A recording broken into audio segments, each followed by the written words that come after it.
it's a work in progress. Obviously, it was great to get minutes in the last game we had, and I think hopefully I can build on that this weekend. And just looking forward to getting more minutes and getting back into a rhythm with the girls out on the field. But yeah, it's definitely been a lot of hard work to get myself back to where I am today. And I want to know, what can you speak of Mackenzie Doniak, right? She's been kind of stepping in on that center mid role. Have you had any conversations about that at all with her? Yeah, I've since being out, I've tried to help out as much as I can off the field, and I think that um Mackenzie's so versatile. She's stepped into every role this year, whatever it is. She's played a little bit of outside back as well. And I think that it just shows just the character she has, and she just wants to be on the field and help the team in any way she can. And every time she stepped into a new role, she's always excelled at it. So just seeing her be such a bright spot in the past few games in the midfield has been great to see. And obviously at half times I've always tried to, help out in any way I can and give some tips from what I see from watching the game. And I just think she's done a very good job of, stepping into a role that she might not be so familiar with. And just really taking advantage of the opportunity to be on the field and, fight for this team. Thank you.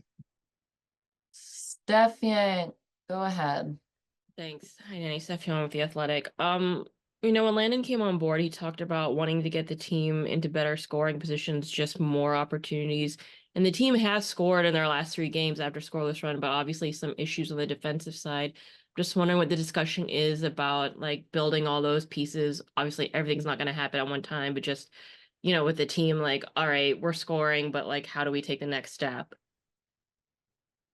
Yeah, I think obviously we've had a lot of turnover this year, so it's been constantly a work in progress. And I think that we're now on our third coach this year. And I think that one of the things we loved about Landon is how invested he is in us and how much time and effort he's put into, showing us how he wants to play and like how we can build as a team. And it's really great to have such a good coach that believes in us and what we're trying to do and hasn't given up on us, because we still want to take advantage of these last few games in the season. And I think the main thing is just, obviously we've shown we can score some goals, but I think that we got to keep teams locked in their end for longer periods. And, once we get the ball in the attacking third, can we keep it there for longer? And if we lose it, can we have good countermeasures under it? That way we can keep them locked in their half. I feel like we've gotten a little bit away from that, which has allowed teams to, score on us in transition or, push us into our half or whatever it is. But I think that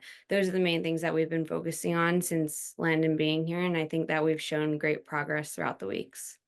Thank you. Cool. Abraham, got anything for us? Okay, cool. Go ahead. Thanks for the time. Could you speak a little bit to this match against Utah? The last time the way you played the Utah was the last time you guys won. So can you talk a little bit about what made that team so successful and what you hope to bring for this upcoming match?